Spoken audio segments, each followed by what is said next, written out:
TOS Television, your digital-first Pan-African news network. I am Rose Audu, and this is Africa Now. We begin with Nigeria, where the country's celebrities have taken to social media, especially on the microblogging site Twitter, to mark the first anniversary of the #Endsars protest.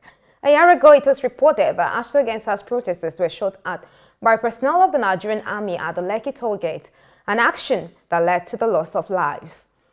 Marking the first anniversary of the #Endsars protest, the popular Nigerian musician and social crusader Folarin Falana, fondly referred to as Faust the Bad Guy, tweeted 365 days ago, Nigerian citizens were shot and killed at the toll gate by our own military men. Today, we honor them because they have sacrificed their very existence for a cause bigger than all of us. They live forever in our hearts.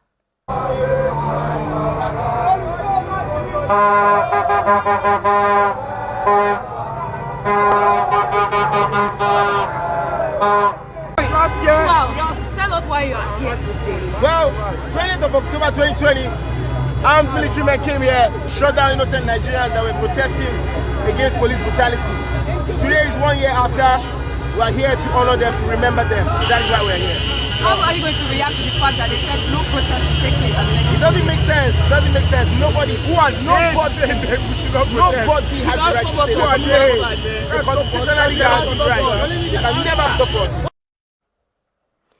And now to the shores of Togo, where Turkey's President Tayyip Erdogan has met with his counterpart President Fari Aksimber on Tuesday as part of his three-day visit to Africa.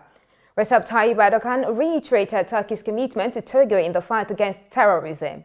Initially, the Turkish leader was in Angola, where he met his counterpart President João Lourenço on Monday in Luanda at the beginning of his trip.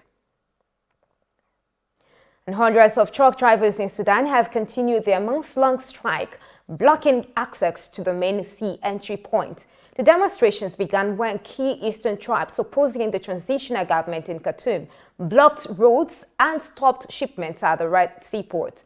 They are calling for the cancellation of parts of an October 2020 peace deal signed between the government and rebel groups. 4 weeks since the crisis erupted in mid-September, basic supplies to the rest of the impoverished northeastern African nation have been delayed, triggering a fresh wave of shortage nationwide.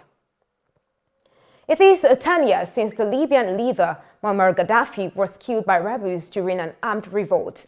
In the unrest which has beset the country since his downfall, Libya has staged 2 parliamentary elections, the second of which in 2014 left the country split, with rival centers of power in Benghazi in the east and Tripoli in the west. Libya is expected to hold more elections in December, though few believe they will go ahead.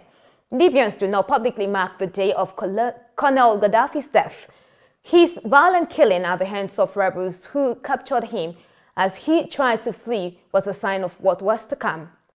Wars fueled by competing powers inside and outside Libya tore the land and its people apart. Though there are many Libyans who continue to strive for the stability and freedoms they hoped would come 10 years ago with the overthrow of a dictator, there are many today who are nostalgic for what they now see as an era of security and peace under Gaddafi's harsh rule.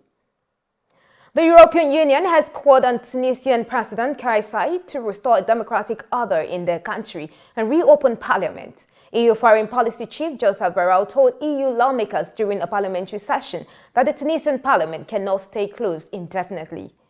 Borrell urged the Tunisian president to set a clear timetable for the reopening of parliament.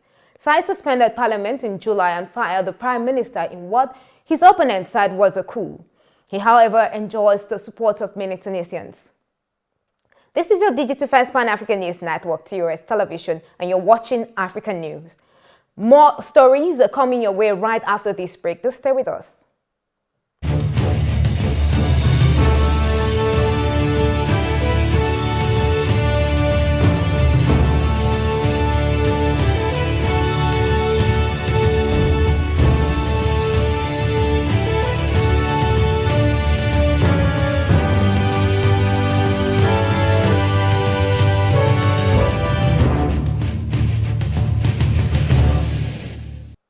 Welcome back and thank you for staying.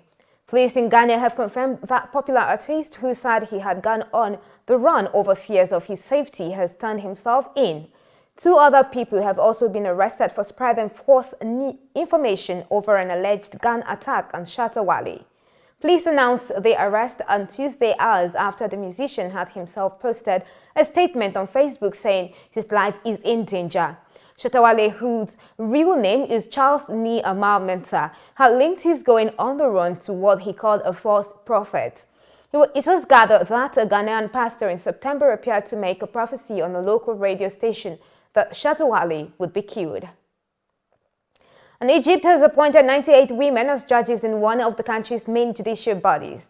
The judges were sworn in before the country's chief judge in an event in the capital, Cairo, on Tuesday. It comes a month after President Abdel Fattah al-Sisi called for women to join the country's 2 main judicial bodies, the Council and the Public Prosecution. Since its inception in 1946, the State Council has been exclusively male and until now actively rejected female applicants.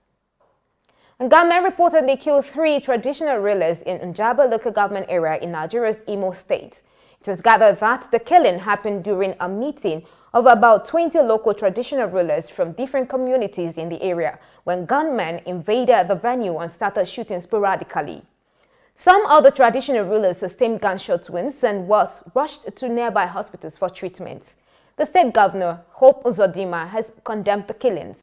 He said the government was on top of the situation and promised that the attackers would be brought to justice. And there are growing calls in Kenya for 2 tech entrepreneurs to be questioned by police after a viral video allegedly showed them assaulting women at a hotel in Nairobi, an accusation they have since denied. According to the alleged victims, they had rejected advances by the twin brothers Paul and Eddie Ndichu.